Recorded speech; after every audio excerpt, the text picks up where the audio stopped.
கேளாததை அதிகமாக பெற்றவன் நான் கேட்டதை பார்க்கிலும் கேளாததை அதிகமாக பெற்றவன் நான் உந்தயாழத்தின் உதாரணமாக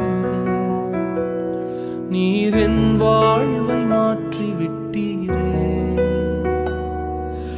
ஏல் ஈரே போதுமானவரே, என் தேவையிலும் அதிகமானவரே. ஏல் ஈரே போதுமானவரே, என் தேவையிலும் அதிகமானவரே. என்னை கையேந்த விடல, என்னை தலை குனியவும் விடல. என்னை கையேந்த விடல, என்னை தலை குனி